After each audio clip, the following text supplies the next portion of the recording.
Moin Leute, herzlich willkommen zurück auf meinem Kanal. Ein weiteres TCG Pocket Video. So, wir haben ja heute das neue PvP-Event, wo man ja 5 Siege hintereinander machen muss. Und für dieses Event dachte ich mir, ist es passend, wenn ich mal kurz ein Video mache, wo ich mal meiner Sicht die Top 5 Decks aufliste, die ihr verwenden könnt oder womit ihr auch im Idealfall erfolgreich sein werdet. Deswegen fangen wir doch direkt mal mit den Decks an. So, als allererstes haben wir hier das Mewtwo-Deck. Ich denke mal, das kommt zu keiner Überraschung. Das Mewtwo-Deck wird nach wie vor auch eine gute Rolle in diesem Event spielen können. Sehr spielstark, ist ja schon extrem krass, schon immer unterwegs gewesen. Meta-Deck, Meta-Pokémon und. Ja, wir kennen es ja. In der Variante hier mit Trassler, Clear, Gardevoir, klares Setup, zweimal Mewtwo, einmal Mew, zweimal Trank, X-Initiative, Pokéball, Eich und Sabrina und Giovanni.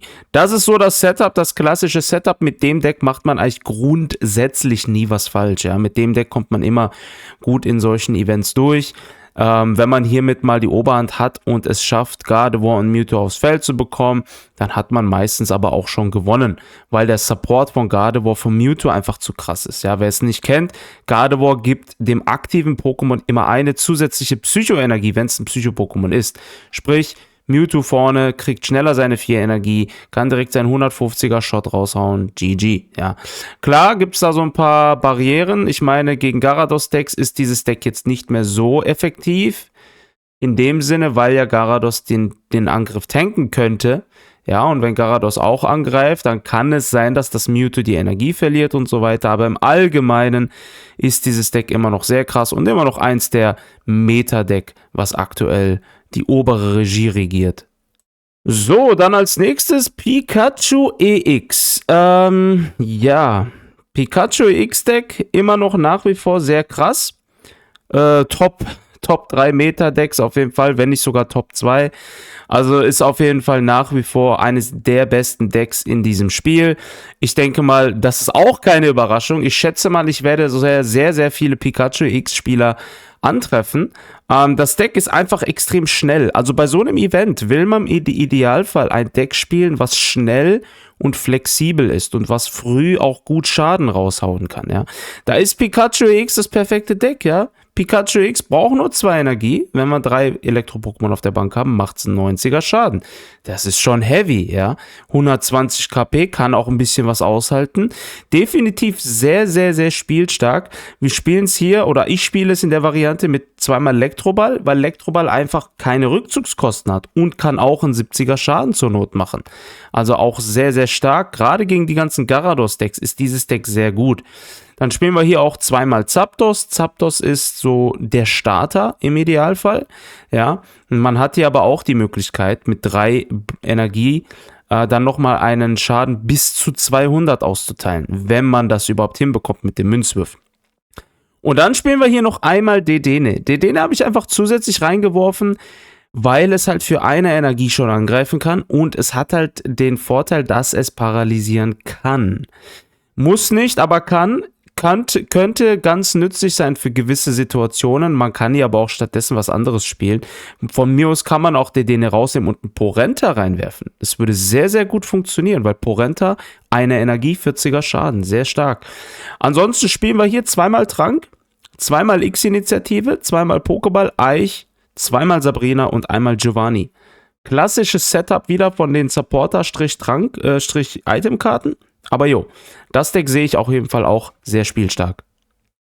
Dann als nächstes, ich denke mal, das war jedem bewusst, Celebi EX. Celebi EX Decks werden sehr, sehr spielstark hier in diesem Event auch sein.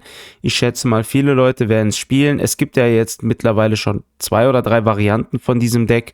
Ich spiele, wenn ich dieses Deck überhaupt spielen würde, diese Variante. Zweimal Serpi Royal, zweimal Celebi X. Das ist einfach ein klassisches Setup. Man braucht eigentlich nicht zweimal Serpi Royal oder zweimal Serpifoi. Man könnte auch eine von den Basisentwicklungen rausnehmen, sprich einmal Serpifoi und stattdessen vielleicht noch was anderes reinpacken. Ja, ein Chardrago könnte auch gut in diesem Deck funktionieren im Allgemeinen. Aber ja, ich spiele es in der Variante. Celebi einfach sehr spielstark, kann halt durch diese Münzwurf Münzwurf-Mechanik, die es halt hat, extrem viel Schaden machen, ja.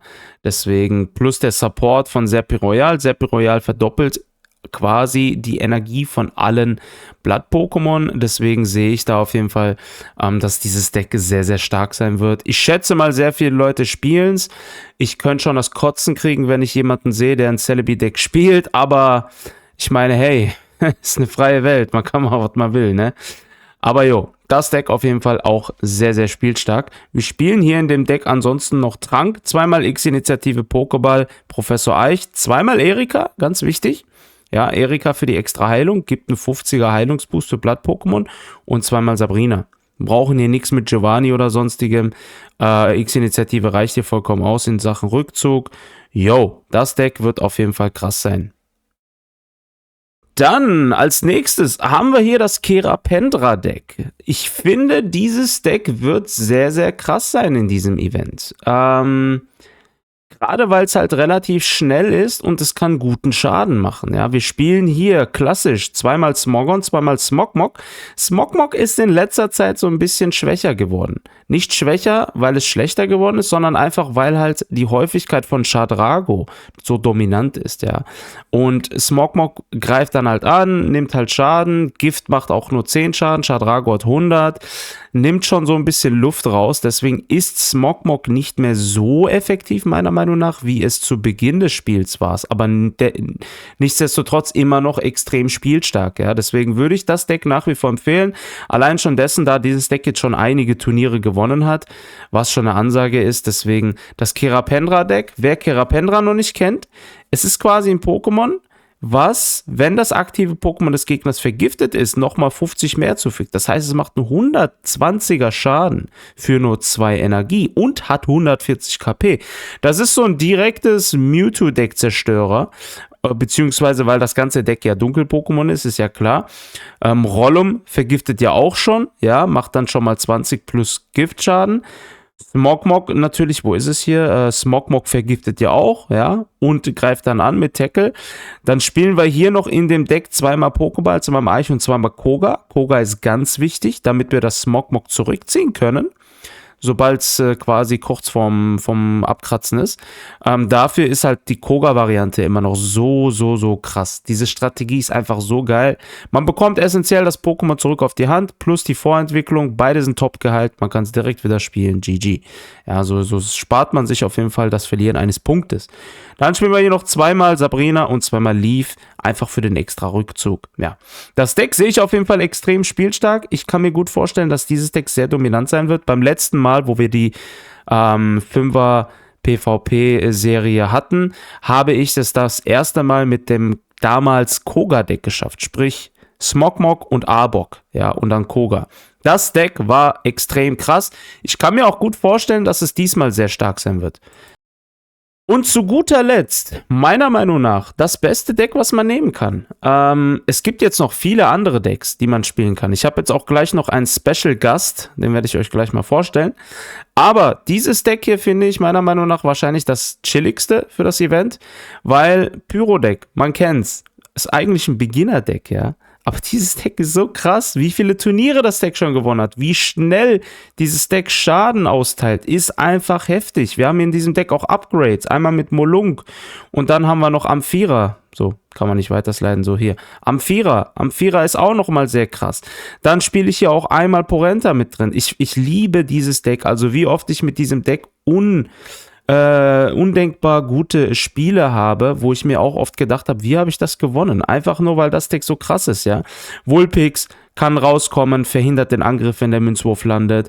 Vulnona direkt als Entwicklung macht 90er Schaden, legt dafür eine Energie ab. Wenn man dann noch die Karte Pyro auf der Hand hat, da ist sie, macht Vulnona einen 120er Schaden. Das ist ein direkter One-Shot gegen Pikachu EX zum Beispiel. Ja, dann haben wir hier zweimal das neue Ponyta, könnte 40 Schaden machen, wenn der Münzwurf klappt, ansonsten 10. Dann haben wir hier Galoppa, einmal das alte. Ich spiele wirklich immer einmal das alte und einmal das neue. Warum? Das alte ist einfach ein Zug schneller. Das neue ist halt stärker. 2 Energie kann bis zu 100 Schaden machen. auch sehr, sehr krass. Dann spielen wir Porenta, klar, Agro-Pokémon, 40er Schaden, eine Energie. Idealfall wollen wir das Spiel mit dem Teil eröffnen, wäre super. Und dann halt das Molunk und Amphira. Molunk, hier, wenn das aktive Punkt des Gegners vergiftet ist, fügt diese Attacke 40 Schadenspunkte mehr zu. Und hier, Amphira, quasi das aktive Pokémon deines Gegners ist jetzt vergiftet, ja. Das sind so die Vorzüge von dem Deck. Moment, hatte ich da gerade das Richtige drin? So, ich habe es mal kurz geändert. Wir wollen dieses Molunk hier spielen. Im Idealfall. Das Molunk ist auf jeden Fall besser, weil es macht 20 Schaden. Das andere bringt ja nichts, weil es ja nicht schon vergiftet, weil es ja nicht vergiften kann. Amphira ist, wie gesagt, einfach hier, weil es halt diesen zusätzlichen Giftschaden macht, das einfach so wichtig sein kann in gewissen Situationen. Deswegen ja, ich liebe dieses Deck, ich kann es jedem nur empfehlen, das Deck mal auszuprobieren, für sich zu gucken, wie mit diesem Deck jeder klarkommt. Aber meiner Meinung nach definitiv eins der besten Decks, was man wählen kann für so ein Event. Dann haben wir hier zu guter Letzt noch einen besonderen Gast. Ich dachte mal, ich erwähne dieses Deck einfach mal, weil es so bekannt ist. Ja, das Deck war in der alten Meta extrem krass, einfach ekelhaft gegen dieses Deck zu verlieren, weil es einfach ekelhaft ist, was soll man sagen. Starmie Arctos, ja, eine Combo, die kennt jeder, der das Spiel seit Anfang spielt.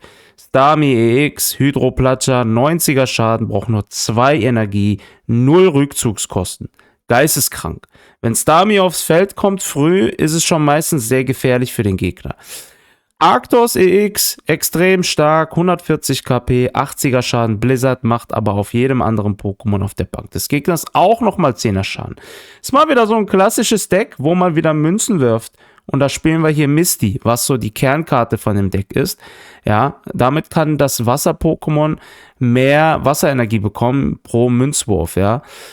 Ist natürlich immer so eine Sache mit Misty. Mal geht's gut, mal geht's nicht gut, ja. Aber ich sag euch ganz ehrlich, dieses Deck ist definitiv eins im Hinterkopf zu behalten, wenn man dieses Turnier spielt oder dieses Event spielt, weil das Deck einfach sehr schnell, sehr gut Spiele gewinnen kann. Ja, wenn man, stellt euch vor, erste Runde Arctos auf dem Feld, ihr habt Misty drauf, wirft direkt in der ersten Runde 2 Kopfwürfe oder 3 GG. Ist schon vorbei eigentlich, ist schon vorbei. Der Gegner kann eigentlich da direkt schon nach Hause gehen. Ja, bringt meistens nichts mehr dann zugegen zu kämpfen, wenn ein Arctos in der ersten Runde so krass rauskommt, ja.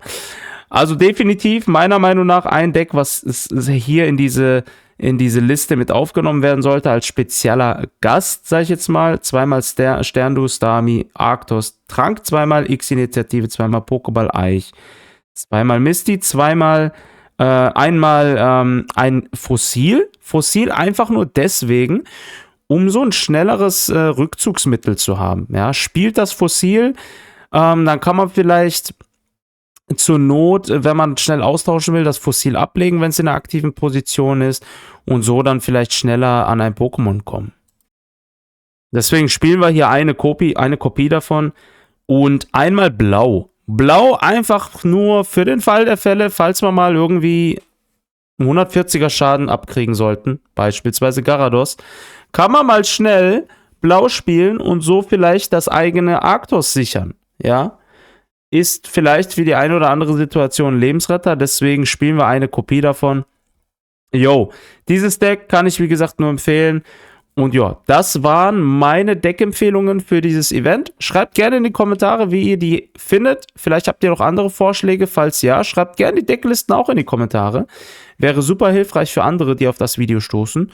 Und ja, ich bedanke mich wie immer fürs Zuschauen. Vielen Dank, bis demnächst.